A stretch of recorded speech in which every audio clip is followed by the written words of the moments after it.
لطف کی وجہ سے انسان ترقی کیا، اس ترقی کا نام یہ ہے کہ انسان اشرف مخلوقات ہوا، کہ انسان کو اللہ کی طرف سے لطف ملا تھا، یہ اللہ کی طرف سے کرم ہوا تھا، انسان اشرف مخلوقات بنا۔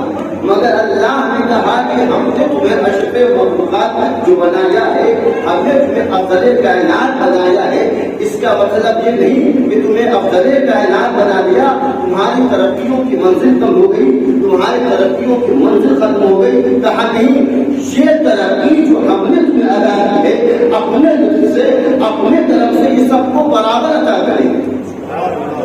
یہی وجہ ہے اس لطف میں کافر بھی برابر ہے، مومن بھی برابر ہے، مسلمان بھی برابر ہے، یہودی بھی برابر ہے، عالم بھی برابر ہے، جاہل بھی برابر ہے، منافق بھی برابر ہے، مومن بھی برابر ہے۔ جتنی بشریت ہے اس اشرفیت کے عنوان سے سب برابر ہے۔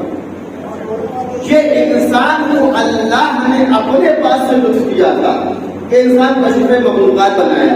اب یہاں سے یہ ساری ترمیم تھی، اب یہاں سے اپنا موضوع شروع کر رہا ہوں، اس وجہ سے آپ بھی لوگ آمادہ ہو جائیں، کبھی میں ادھر ادھر گفتگو کر رہا تھا۔ ایک بات سبا کر رہا تھا محمد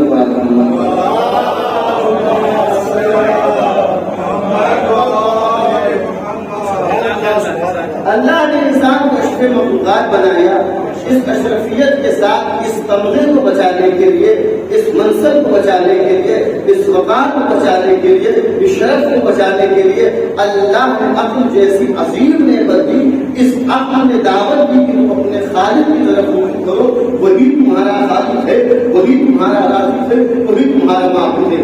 یہاں سے آیت کہتی ہے وعد اللہ المؤمنین والمؤمنات جنات تجری من تحتها الانہار، یعنی انسان جیسے ایمان لایا اللہ نے اسے جنت دے دی۔ یہاں سے انسان کی خود کی ترقی شروع ہوتی ہے، خود کی محنت کی ترقی شروع ہوتی ہے کہ انسان اللہ پر ایمان لایا۔ اللہ نے پہلی منزل میں کہا کہ ہم تمہیں جنت دیتے ہیں، اللہ نے کہا ہم تمہیں جنت دیتے ہیں۔ اور آپ کو مجھے فرمائیے، اللہ نے انسان کو ہر اس شے کے بعد جنت کا وعدہ کیا ہے جو اللہ کی نظر میں صحیح تھی، جو اللہ کی نظر میں حسن تھی، جو اللہ کی نظر میں اچھی تھی۔ اللہ نے کہا ایمان لاؤ ہم تمہیں جنت دیں گے، مسلمان ایمان لے آیا۔ اللہ نے کہا یقین کرو، مسلمان یقین کرنے لگا۔ اللہ نے کہا میری عبادت کرو، مسلمان عبادت کرنے لگا۔ سب کچھ ہی مسلمان کرنے لگا، سب کچھ انسان کرنے لگا۔ کس لیے؟ کہا جنت مل جائے۔ اس نے نمازیں پڑھی جنت پانے کے لیے، اس نے روزہ رکھا جنت پانے کے لیے، اس نے حج کیا جنت پانے کے لیے، اس نے سخاوت کی جنت پانے کے لیے، وہ میدان میں ڈٹا رہا جنت کے لیے، میدان میں اپنے آپ کو قربان کر دیا جنت کے لیے، سب جنت کے لیے۔ اس گرمی میں ہم آپ بیٹھے ہوئے ہیں جنت کے لیے، یعنی انسان کا پورا ہم کیا ہے؟ جنت مل جائے، سب کچھ جنت ہے۔ اور ایسا نہیں ہے کہ اللہ نے جنت نہیں دکھایا ہے، اللہ نے خوب کہا ہے یہ تمہیں جنت ملے گا، تمہیں جنت دی جائے گی۔ ورنہ قرآن مجید کی خود آیت کہتی ہے ان اللہ اشتری من المؤمنین انفسهم واموالهم بان لهم الجنہ۔ اللہ نے خود کہا کہ اللہ نے مومن کے مال اور جان کے بدلے جو قیمت رکھی ہے اس قیمت کا نام ہے جنت۔ یعنی مسلمان اور مومن کے جان مان کا مطلب کیا ہے؟ جنت ہے۔ تو اللہ چاہ رہا ہے کہ میرا مسلمان، میرا پر ایمان رکھنے والا جنت کا شوق رکھے، جنت کی محبت کرے۔ اور اللہ نے جان بوجھ کر، اللہ نے ارادتاً چاہا ہے کہ انسان کے دل میں جنت کی محبت رہے۔ اللہ نے انسان کے سینے میں، انسان کے دل میں جنت کی محبت وصیت فرما دی ہے۔ اللہ کے رسول نے جب اپنی محبت کی بات کی تو اپنی محبت کے بدلے میں بھی جنت دے رہا۔ امیر المومنین علیہ افضل الصلاۃ والسلام